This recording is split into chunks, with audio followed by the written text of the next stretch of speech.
안녕하십니까. 마지막 사명 바이블 칼리지의 강사 앤드류 강입니다. 요한계시록의 전체 시리즈는 마지막 사명 웹사이트의 바이블 칼리지에 잘 준비되어 있습니다.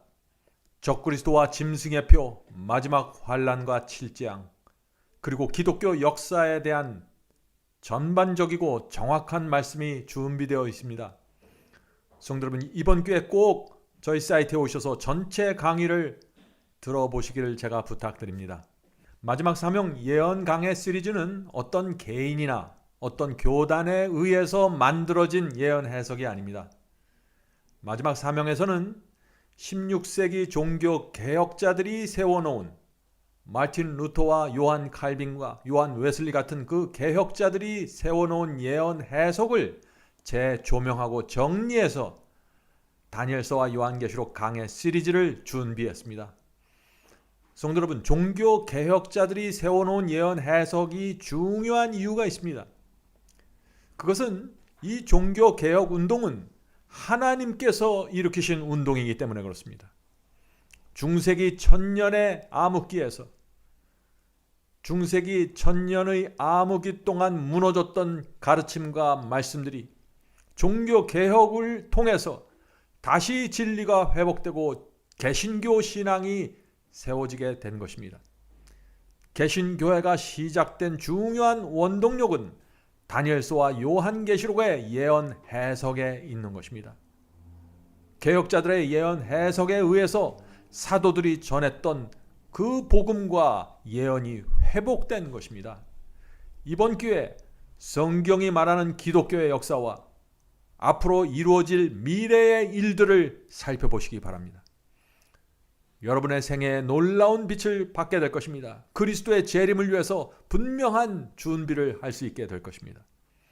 바이블 칼리지의 예언 강의는 처음 예언을 공부하는 분들도 쉽게 이해할 수 있도록 아주 체계적으로 준비되어 있습니다. 다니엘서, 요한계시록을 처음부터 한 절 한 절 읽으면서 제가 설명드리기 때문에 누구나 이해할 수 있습니다. 하나님의 예언을 살피기 위해서 찾아오신 성도 여러분의 헌신에 하나님의 은혜와 축복이 함께 하시길 간절히 바랍니다. 이제 함께 기도하시고 시작하겠습니다.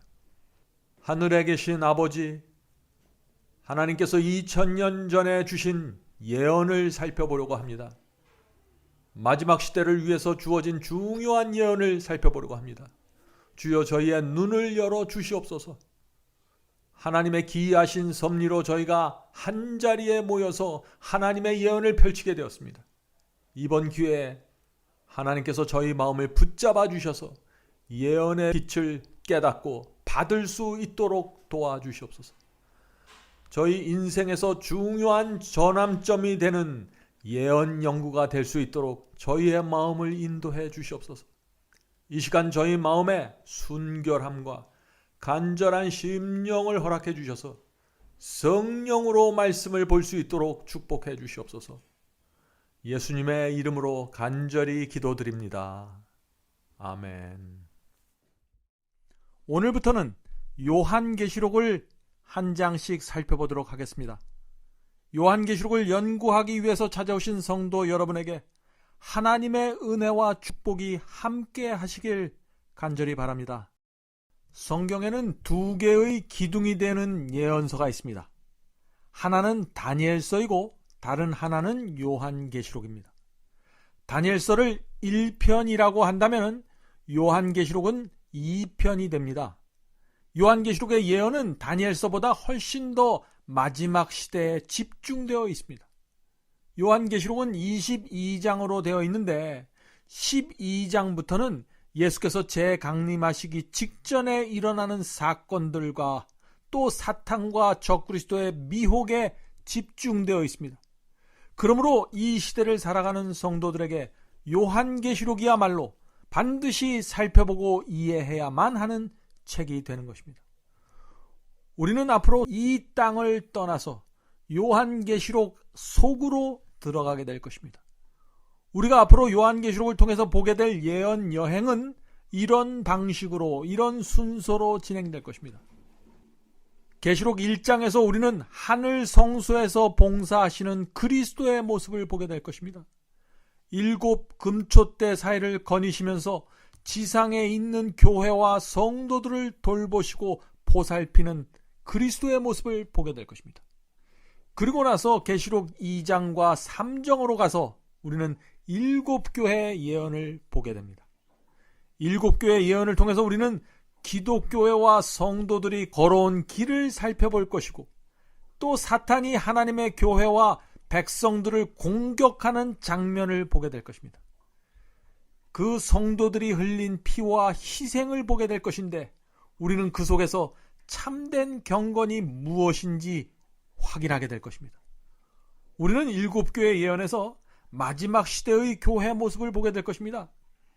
요한계시록이 말하는 현대 기독교의 모습이 그 안에 자세하게 드러나 있습니다. 큰 충격을 받게 될 것입니다.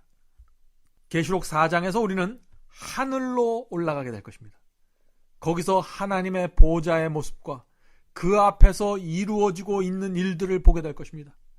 계시록 5장에서 우리는 예수께서 하나님께로부터 두루마리를 받으시는 장면을 보게 될 것입니다. 예수께서 두루마리의 인을 떼실 때마다 하나님의 비밀이 펼쳐지는 모습을 보게 됩니다.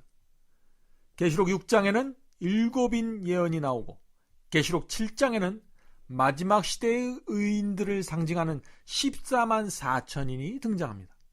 14만 4천인이 언제 그리고 어떻게 준비되는가를 우리가 보게 될 것입니다.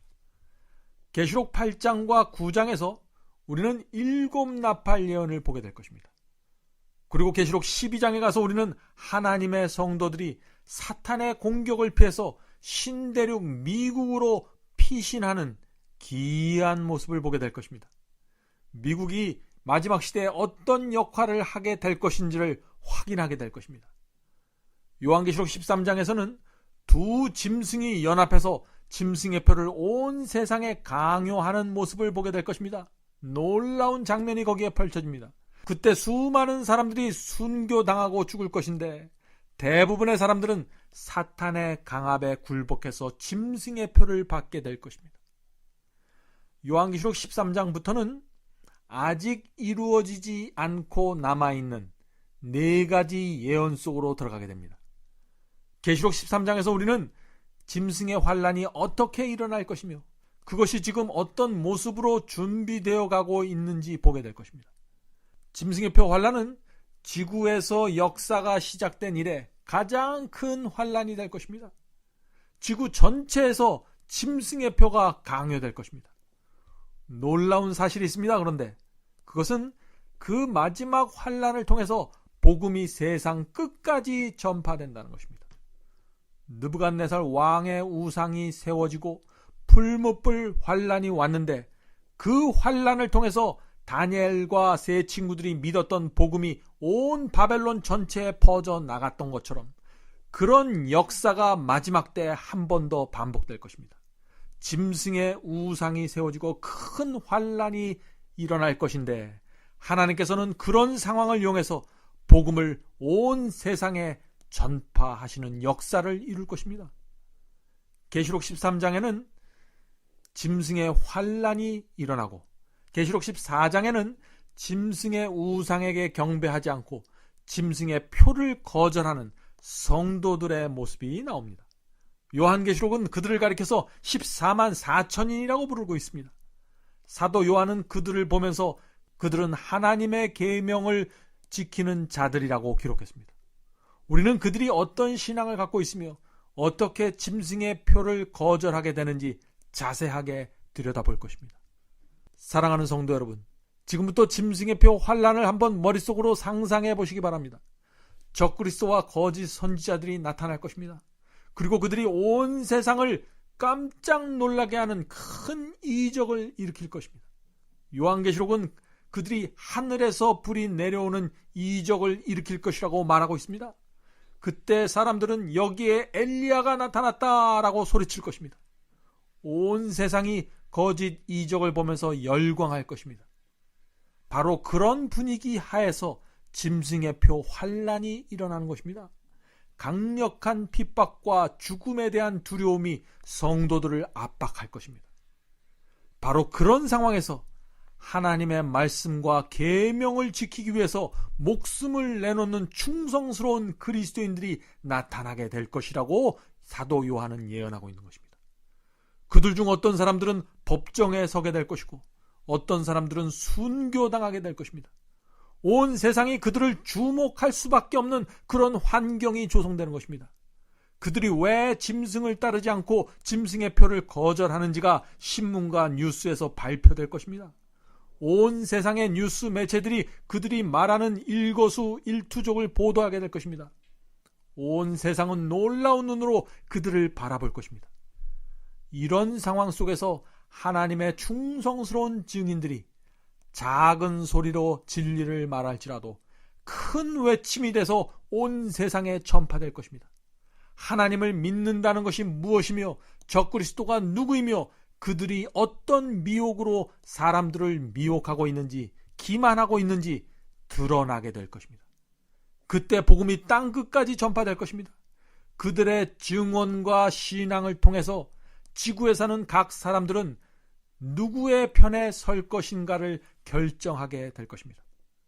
그때 지구에 사는 모든 사람들은 짐승의 표를 받든지 그것을 거절하든지 두 편 중 한 편에 서야만 할 것입니다. 요한계시록의 예언 여행이 이 장면에 이르게 되면은 우리는 누가 하나님의 인을 받을 것인가, 또 누가 짐승의 표를 받을 것인가를 확인하게 될 것입니다. 왜냐하면 지구에 사는 모든 사람들이 자신의 운명을 결정하게 되기 때문에 그런 것입니다. 모든 사람들이 자신의 운명을 결정하고 나면 그때 하늘에서 심판이 맞춰지게 될 것입니다. 누가 의인이고 누가 악인인지 결정될 것입니다. 하늘에서 일방적으로 은혜의 시간을 끝마치는 것이 아닙니다. 지구에 사는 사람들 각자가 자신의 운명을 결정했기 때문에 하늘에서 은혜의 시간을 끝마치게 되는 것입니다. 하나님께서 인류에게 허락하신 은혜의 시간이 최종적으로 맞춰지게 되면은 7 재앙이 지구의 이곳저곳에 떨어지게 될 것입니다. 요한계시록 16장에 7 재앙이 나오는데 7 재앙이 내리기 시작하면은 그때 우리는 누가 악인인지 확인하게 될 것입니다. 어떻게 확인하게 될까요? 왜냐하면은 7재앙은 짐승의 표를 받은 악인들에게만 내릴 것이라고 말하고 있기 때문에 그렇습니다.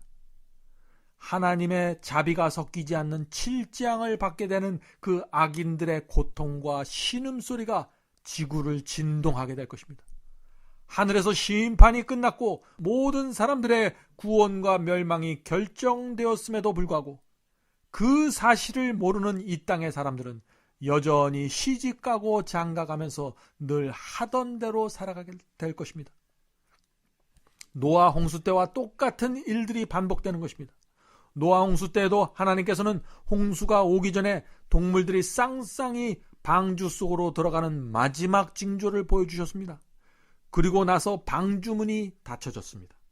의인들은 방주 안으로 들어갔고 악인들은 방주 밖에 남겨졌죠. 분명한 분리가 이루어졌고 은혜의 시간은 그때 끝났습니다. 그리고 나서 일주일 후에 하늘에서 비가 내리면서 홍수 심판이 임했습니다. 마찬가지입니다. 마지막 때도 이와 똑같은 일이 반복되는 것입니다. 먼저 짐승의 표를 통해서 각 사람이 자신의 운명을 결정하고 나면은 의인과 악인이 나눠지면서 은혜의 시간이 끝마쳐지게 되는 것입니다. 그런 다음에 7재앙의 심판이 악인들에게만 임하게 되는 것입니다. 7재앙 중에서 6번째 재앙이 있는데 그것이 바로 아마겟돈 전쟁입니다. 그때 전 세계에 있는 적그리스도 세력들이 성도들을 죽이기 위해서 연합하는 장면을 우리가 보게 될 것입니다. 아마겟돈 전쟁은 짐승의 표 환란의 클라이맥스가 될 것입니다. 요한계시록 19장에서 우리는 그리스도께서 흰 말을 탄 장군의 모습으로 재림하시는 장면을 보게 될 것입니다. 이 땅에서 아마겟돈 전쟁이 일어나서 성도들이 마지막 위기를 통과하고 있을 그 당시 예수께서 하늘을 가르시고 성도들을 구원하시는 것입니다. 참으로 드라마틱한 장면이 그때 벌어지는 것입니다. 7장으로 인해서 지구는 완전히 황폐해지게 될 것입니다. 지축을 흔드는 지진이 일어나고 산들과 섬들이 바다에 빠지는 대격변이 일어날 것인데, 그때 예수께서 천천만만의 천사들과 함께 재강림하시는 것입니다. 우리는 그 놀라운 장면을 요한계시록에서 보게 될 것입니다. 무덤이 열리면서 수많은 의인들이 부활하는 장면을 보게 될 것입니다. 천사들이 죽었던 아기를 무덤에서 꺼내어 엄마의 품에 안겨줄 것입니다. 중세기 때 죽었던 성도들도 그때 부활해서 일어날 것입니다. 또한 우리는 짐승의 환난과 7장을 통과하고 살아서 예수 그리스도의 재림을 맞이하는 성도들이 어떤 사람들인지 보게 될 것입니다. 그들의 믿음과 신앙에 대해서 우리가 살펴보게 될 것입니다. 무덤에서 부활한 성도들과 죽음을 경험하지 않은 채 살아있는 성도들이 다 함께 공중에서 주님을 만나 하늘 예루살렘 성으로 귀환하는 놀라운 모습을 보게 될 것입니다. 그것은 요한계시록의 예언 여행에서 가장 영광스러운 장면이 될 것입니다. 그리고 나서 우리는 계시록 20장으로 넘어가게 됩니다. 요한계시록 20장부터 마지막 22장까지는 그리스도의 재림 이후의 사건들이 나옵니다. 계시록 20장에는 먼저 천년기가 나옵니다. 그리고 천국에 간 의인들이 하늘에서 무슨 일을 하는지가 거기에 나타나 있습니다. 악인들에게 유황불이 떨어지는 장면이 거기에 나와 있습니다. 그리고 이 땅으로 다시 내려오게 되는 새 예루살렘의 모습이 요한계시록에 나오는 것입니다. 우리는 그 모든 장면을 보게 될 것입니다. 요한계시록에 나오는 이 모든 예언의 장면을 본 사람은 결코 하나님께 대한 믿음을 잃어버릴 수 없을 것입니다. 사랑하는 성도 여러분, 이번 요한계시록의 예언 여행에 끝까지 참석하시길 제가 간절히 바랍니다. 어쩌면 여러분의 인생에서 가장 귀중한 기회가 될 수도 있는 이번 여행을 끝까지 함께 하시기를 제가 촉구합니다. 이번 예언 여행에서 목격한 모습을 마음 깊숙이 우리가 담아둘 수만 있다면 앞으로 우리의 생에는 놀라운 능력이 함께할 것입니다. 지금까지 살아온 것과는 전혀 다른 모습으로 생각하고 계획하고 행동하게 될 것입니다. 왜냐하면 하나님의 비밀을 보았기 때문이죠. 하나님의 비밀을 본 사람과 보지 못한 사람 사이에는 분명한 차이가 날 수밖에 없는 것입니다. 우리 스스로의 힘으로는요, 결코 그런 변화의 삶을 살 수가 없습니다. 그러나 말씀과 예언이 우리의 마음을 채울 때 우리에게 계시의 눈이 생기고 비전이 생기면서 우리의 삶은 자연스럽게 변화될 것입니다. 매 시간 기도하는 마음으로 예언의 말씀을 대하게 되길 바랍니다. 다니엘서에서 말씀드렸던 것처럼 거의 모든 예언들이 이미 성취되었습니다. 이제 우리 앞에 남아있는 것은 짐승의 표 환란입니다. 그 다음에 7장이고 아마겟돈 전쟁이 나오고 마지막으로 그리스도의 재강림입니다. 이 네 가지 예언은 아주 순식간에 이루어질 것이라고 했습니다. 일단 짐승의 표 환란이 오면은 나머지 예언들은 꼬리를 물고 빨리 지나가게 될 것입니다. 중요한 사실은 짐승의 표 환란이 오면은 모든 사람들의 운명이 그때 결정된다는 것입니다. 짐승의 표를 받은 사람과 거절하는 사람으로 정확하게 나눠지게 될 것입니다. 그러므로 준비는 지금 이루어져야만 하는 것입니다. 지금은 마지막 환란을 통과하는 믿음을 준비해야 할 때인데, 그 준비라는 것은 무엇이냐 하면 다니엘과 세 친구가 가지고 있던 그런 신앙을 갖는 데서 시작되는 것입니다. 말씀에 충성하는 신앙 말이죠. 제가 다니엘과 세 친구의 신앙을 강조하는 이유가 있는 것입니다. 왜냐하면 바로 그런 신앙이 환란 속에서 승리하는 신앙이기 때문에 그렇습니다. 오늘날 기독교에서 말하고 있는 여러 가지 복음들을 보십시오. 그런 복음과 그런 신앙으로는 지금 제가 말씀드리고 있는 이런 마지막 환란을 통과할 수 없는 것입니다.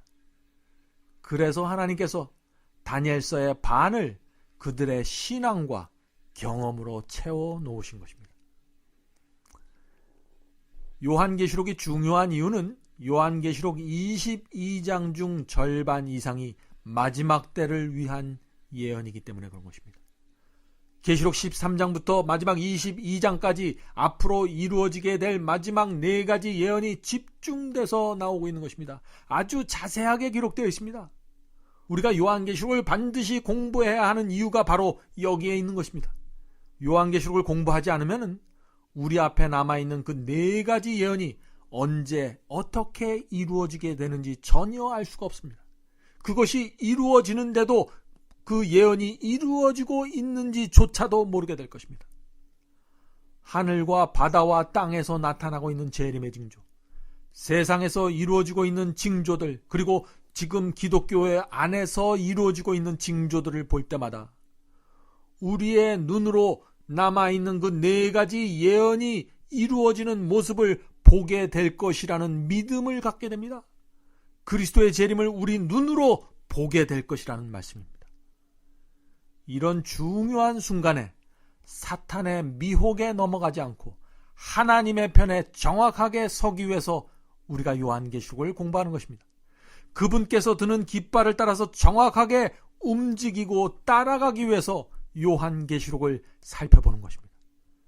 요한계시록에 나오는 수많은 성도들은 그 당시에 자신들이 살고 있던 시대의 사람들과는 전혀 다른 생각을 하고 전혀 다른 결정을 하면서 살았던 사람들입니다.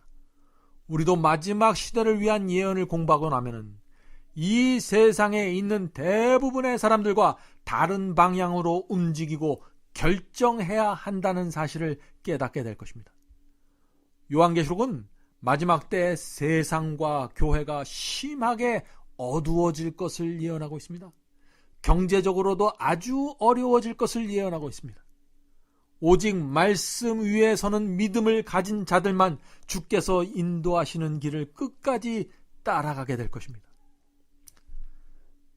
하늘 성소를 모르면은요, 요한계시록을 정확하게 이해할 수가 없습니다.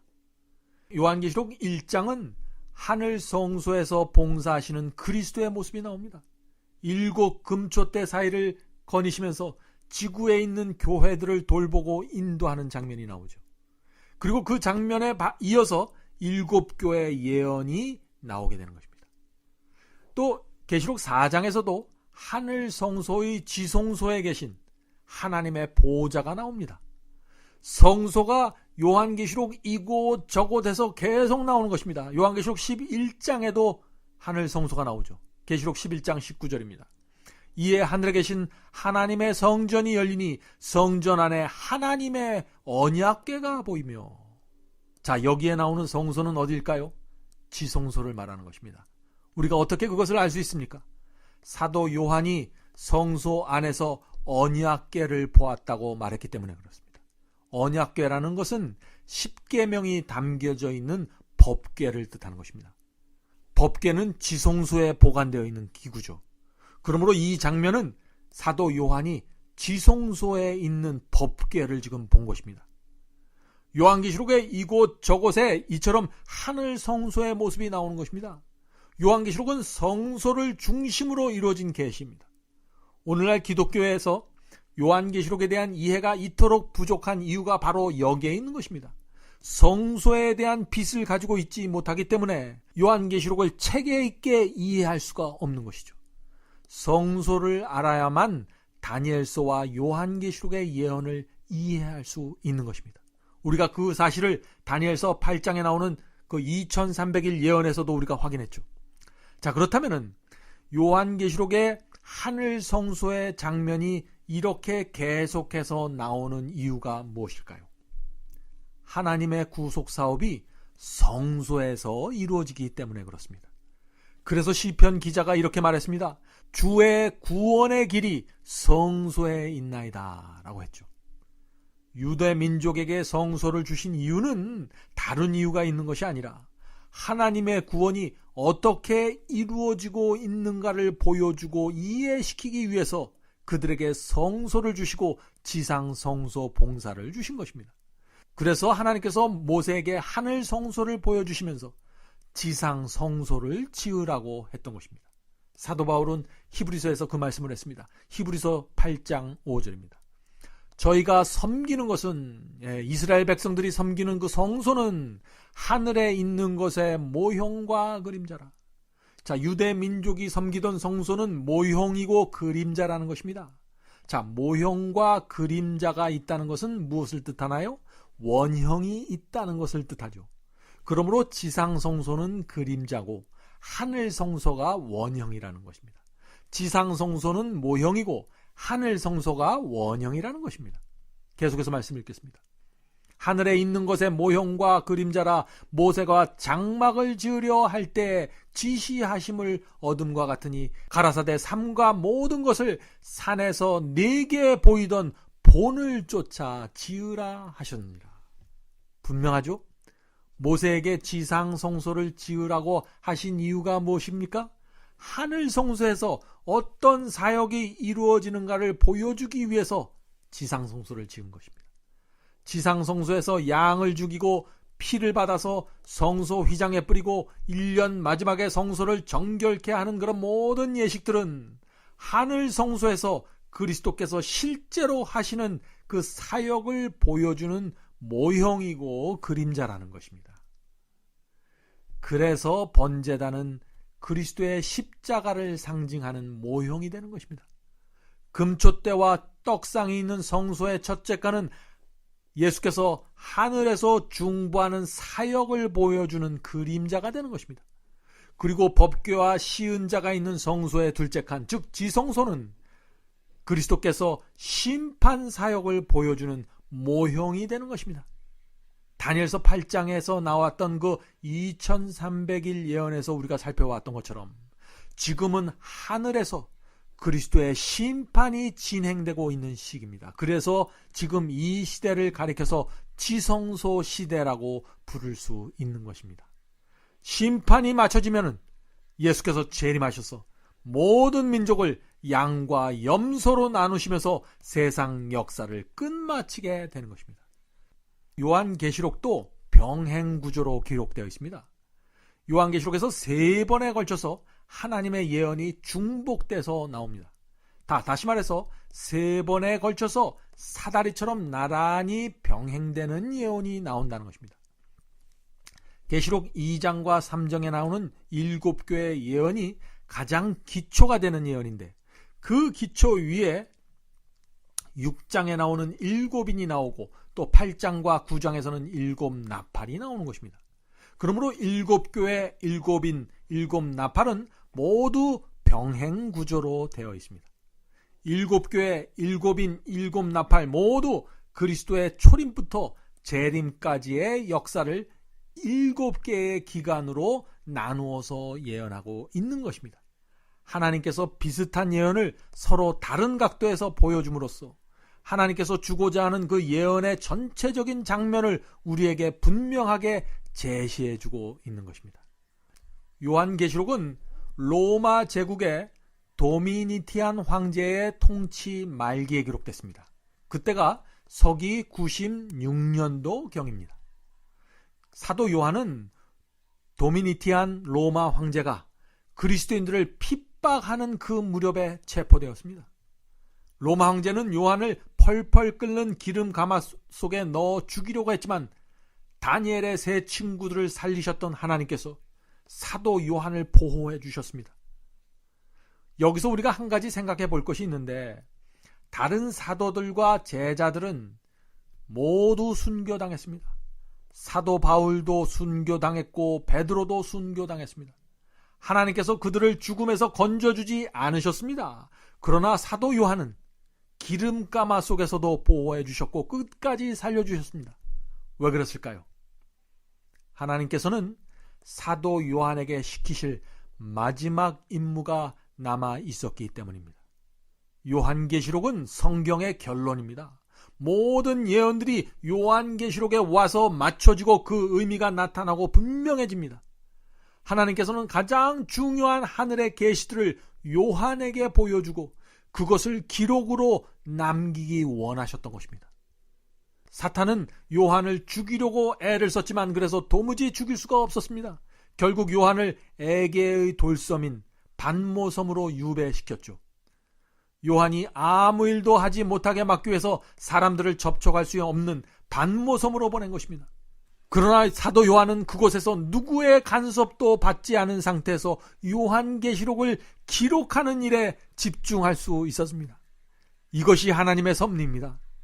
그러므로 고난과 환난이 올 때 기억하시기 바랍니다. 하나님께서 그 기회를 통해서 당신의 기이한 섭리를 이루실 수 있다는 사실을 말이죠. 자, 계시록으로 들어가겠습니다. 계시록 1장 1절입니다.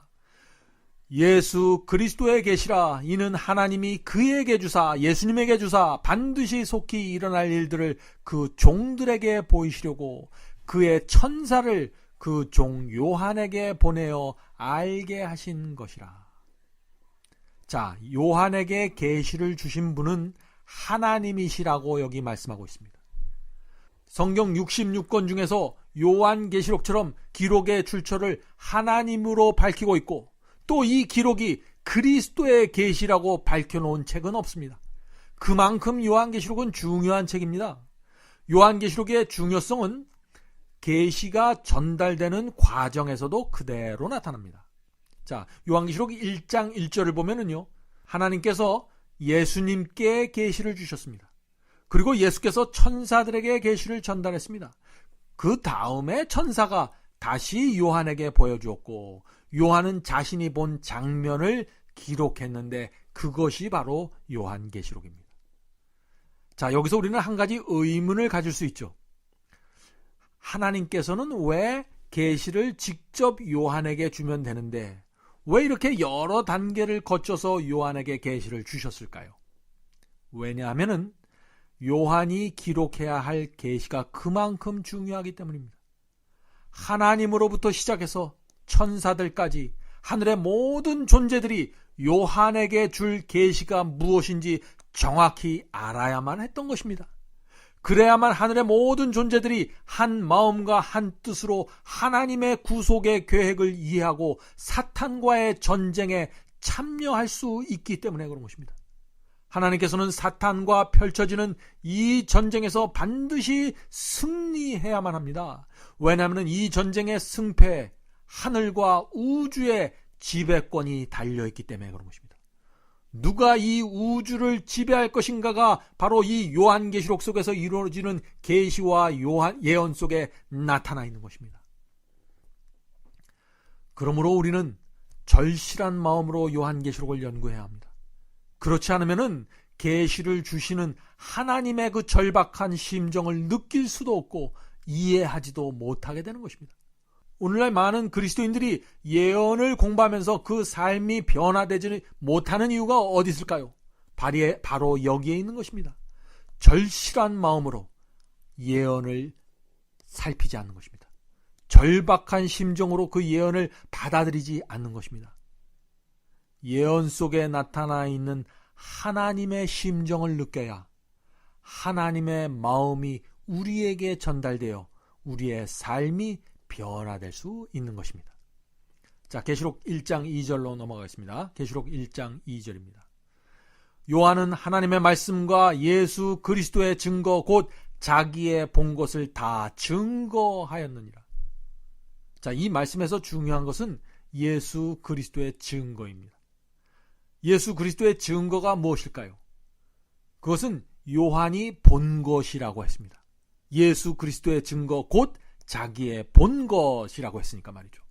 자, 그렇다면 요한이 본 것이 무엇입니까? 그것은 예수께서 주신 계시와 예언이죠.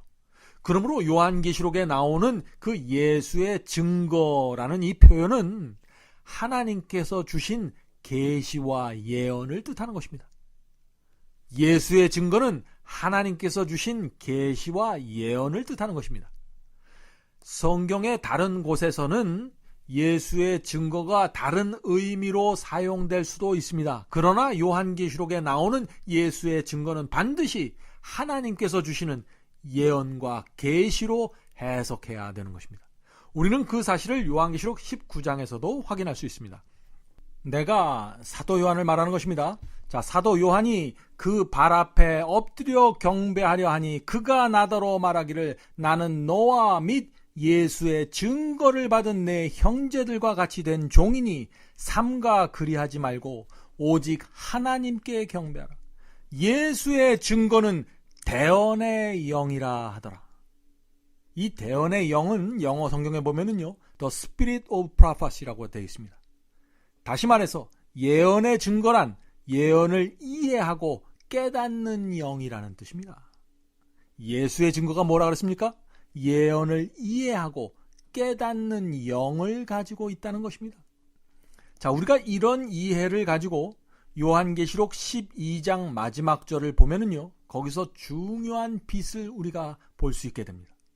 요한계시록 12장은 마지막 시대에 나타나는 그 하나님의 백성들이 누구인지를 정확하게 설명하고 있습니다. 자, 계시록 12장 17절 보겠습니다. 용이 여자에게 분노하여 돌아가서, 여기서 용은 사탄이죠. 사탄이 여자에게 분노하여 돌아가서, 자, 여자를 공격하기 위해서 가는 것입니다. 이 여자란 마지막 시대에 나타나는 하나님의 백성들, 하나님의 교회를 뜻하는 것입니다. 용이 여자에게 분노하여 돌아가서 그 여자의 남은 자손 곧 하나님의 계명을 지키며 예수의 증거를 가진 자들로 더불어 싸우려고 바다 모래 위에 섰더라. 이 말씀에서 우리는 마지막 시대의 용의 공격 목표가 되는 하나님의 백성들에게 있는 특별한 두 가지 특징을 보게 되는 것입니다. 자, 첫 번째 특징이 무엇이라고 했습니까? 그들은 하나님의 계명을 지킨다고 했습니다. 두 번째 특징은 무엇이나요? 그들은 예수의 증거를 가지고 있다고 했습니다. 우리가 앞에서 살펴봤던 것처럼 예수의 증거는 하나님께서 주신 계시와 예언입니다. 그러므로 마지막 시대에 나타나는 하나님의 백성은 예언에 대한 성서적인 빛을 가지고 있는 사람들이라는 것이죠. 예수의 증거를 가지고 있다는 것은 하나님의 계시와 예언을 해석하고 깨닫는 영을 가지고 있는 사람들이라는 것입니다. 자, 여기서 우리는 한 가지 질문을 할 수 있습니다. 그 질문은 이것입니다. 왜 마지막 시대 예언에 대한 빛을 가지고 있어야만 하나님의 그 백성이 될 수 있습니까? 라는 질문이죠. 이것은 굉장히 중요하지만 이 질문에 대한 대답은 아주 간단합니다.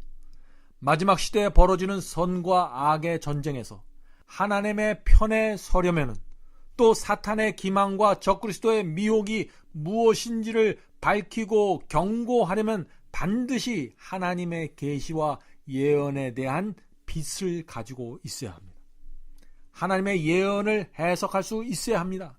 예언을 모르면 빛과 어둠을 분별할 수 없고 하늘의 세력과 지옥의 세력을 분별할 수 없는 것입니다. 그러므로 마지막 시대에 사는 우리가 다니엘서와 요한계시록을 공부해서 예언의 빛을 받고 그 말씀대로 살아가면은 바로 그것이 계시록 12장 17절에 나오는 마지막 시대의 그 성도들이 되는 것입니다. 우리가 마지막 시대에 나타날 것이라고 예언되어 있는 그 하나님의 참 백성 남은 무리에 속하게 되는 것입니다. 얼마나 놀라운 특권입니까? 우리는 이번 예언 연구를 통해서 계시록 12장에 말세에 나타날 것이라고 예언되어 있는 바로 그 백성이 될 수 있는 것입니다. 계시록 1장 3절, 이 예언의 말씀을, 요한계시록이죠, 이 예언의 말씀을 읽는 자와 듣는 자와 그 가운데 기록한 것을 지키는 자는 복이 있나니 때가 가까움이라. 요한계시록을 연구하는 것이 우리에게 복이 있는 이유가 무엇이라고 했습니까? 때가 가깝기 때문에 우리가 복을 받게 되는 것이에요. 그런데 예언의 말씀을 읽고 듣는 자가 복이 있다고 했습니까? 아닙니다. 읽고 듣고 지키는 자가 복이 있다고 했습니다. 왜 그럴까요? 단지 지식이 머릿속에 남아있는 것은 아무 소용이 없습니다. 요한계시록의 그 예언의 말씀을 깨닫고 지켜야만 하나님께서 약속하신 그 복을 받게 되는 것이죠. 요한계시록이 기록된 서기 96년부터 지금까지 요한계시록을 읽고 듣고 지키는 사람들은 항상 하나님의 비밀을 깨닫는 복을 받아왔습니다. 그러나 지금은 말세이기 때문에 지금 이 시대의 예언의 말씀을 읽고 듣고 지키는 사람들은 그 어느 시대보다도 큰 축복을 받게 될 것입니다. 요한계시록의 후반부는 마지막 시대의 끝을 위해서 기록된 말씀입니다.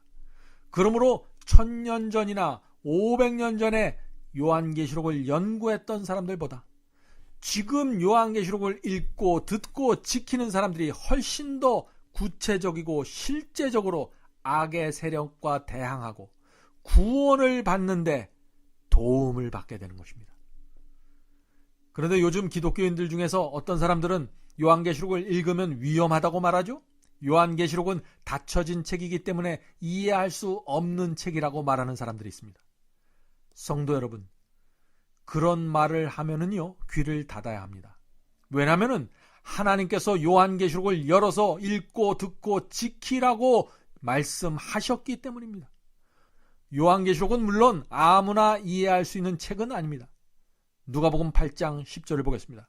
가라사대 하나님의 나라의 비밀을 아는 것이 너희에게는 허락되었으나 다른 사람에게는 비유로 하였나니 이는 저희가 보아도 보지 못하며 들어도 깨닫지 못하게 하려 함이니라. 계시록은 하나님의 비밀이 기록된 책입니다. 하나님의 비밀은 아무나 깨달을 수 있는 것이 아닙니다. 영적으로 거듭난 사람들만 이해할 수 있는 것입니다. 하나님께서는 예수 그리스도와 그분의 진리에 마음과 생애를 바친 성도들에게 마지막 시대의 비밀을 펼쳐서 보여주실 것입니다. 그리고 그들을 마지막 시대에 하나님께서 사용하시는 종들로 부르실 것입니다. 이제 기도하겠습니다. 하늘에 계신 아버지, 하나님께서 사탄의 미혹을 저에게 알려주시기 원하시는데 너무나 오랫동안 너무나 많은 사람들이 아무 생각 없이 살아가고 있습니다.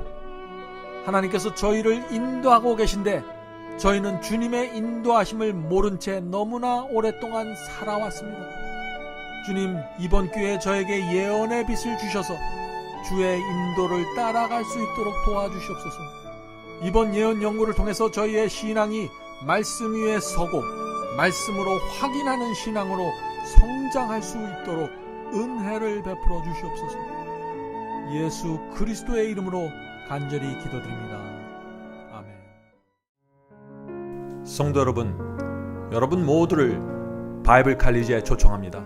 여러분의 핸드폰에 마지막 사명 앱을 다운받으시면 누구나 바이블 칼리지를 들으실 수 있습니다. 누구든지 원하는 시간에 오셔서 강의를 들으실 수 있습니다. 물론 무료로 들으실 수 있습니다. 다양한 주제의 강의가 이루어집니다. 기독교 역사와 수많은 교파들이 나누어진 이유와 배경에 대해서 말씀드립니다. 또 천주교와 개신교의 차이점을 살펴봅니다.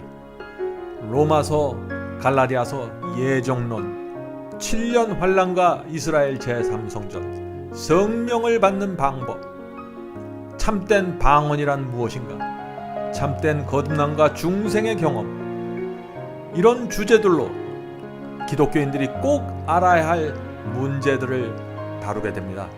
성경절 하나하나 찾으면서 설명해 드리기 때문에 새로 신앙을 시작한 분들도 누구나 쉽게 분명하게 이해할 수 있습니다. 제가 최선을 다해 설명해 드립니다. 이번 기회에 여러분의 신앙을 말씀의 반석 위에 세우게 되길 제가 간절히 바랍니다. 그럼 바이블 칼리지에서 여러분을 찾아뵙겠습니다. 감사합니다.